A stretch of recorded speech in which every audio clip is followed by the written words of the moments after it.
Sushi and orange juice? All right. 2 sushi. Voila. 2 sushi. It's a giant plate for 2 sushi. It is. This is 8-year-old Elise Ng and her mother, Anna. All right, so how was recess? This is a photo of Elise as a princess, kissing her own Prince Charming, her dad, Nelson. What do you call the policemen? Daddy. They're her daddies. She has 22 daddies. Elise has 22 daddies on the Ellensburg police force because her own daddy, Sergeant Nelson Ng, died in the line of duty.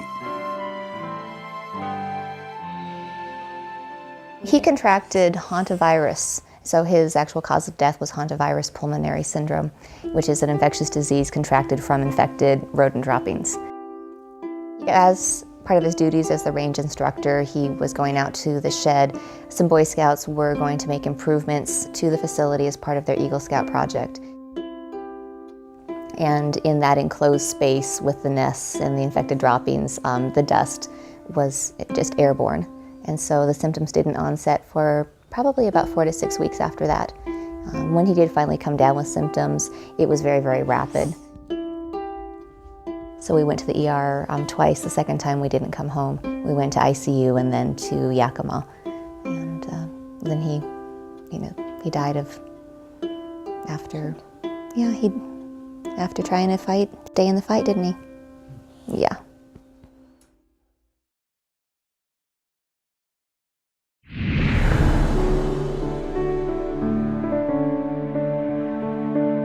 Steve was a motor officer with the Washington State Patrol. Absolutely loved his job. You know, for him, being able to ride a motorcycle and get a paycheck was a pretty good thing. He was working on Mercer Island. This is March 18th, 1993. And there were 2 cars that were racing across the bridge from Seattle towards Bellevue. Steve was in position, went in pursuit of one of the vehicles, and in trying to avert an accident, he lost control of his bike, flew off and hit his head on a light standard and was down. He should have died at the scene. He lived for 4 days in a coma, so for my family, it was a pretty horrific time. You know, all the denial, all the bargaining that you do went into those 4 days until we realized he was not going to make it.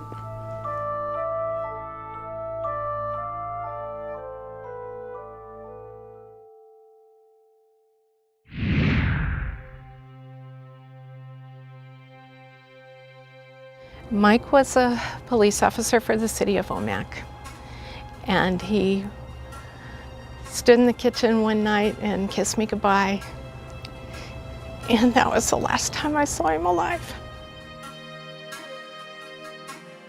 He went back up to a domestic violence call, and it was at a motel there in Omak, and a man pulled a handgun.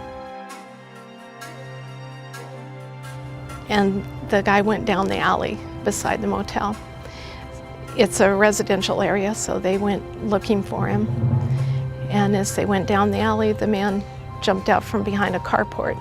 And Mike saw him just a split second before he fired, and he dove into the carport. But the guy followed him with the gun and shot him in the head. They flew him over here to Harborview, and he made the flight, but he didn't make it into surgery.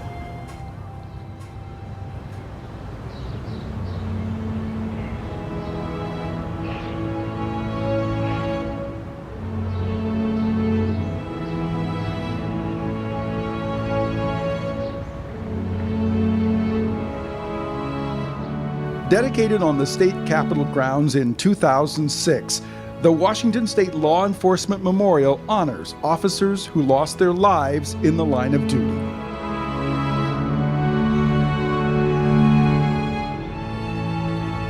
The memorial is a place where you can come and put your hand on your officer's name and see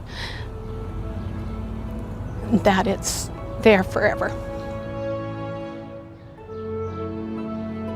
The memorial itself is just a place where we feel honored, not only honoring those who have given that ultimate sacrifice, but honoring those officers who continue to put themselves in harm's way every single day, every single night. I look at the memorial and the organization itself. It's kind of like a hardware-software type of thing, where the memorial is the hardware. We've got something physical that we can hold on to.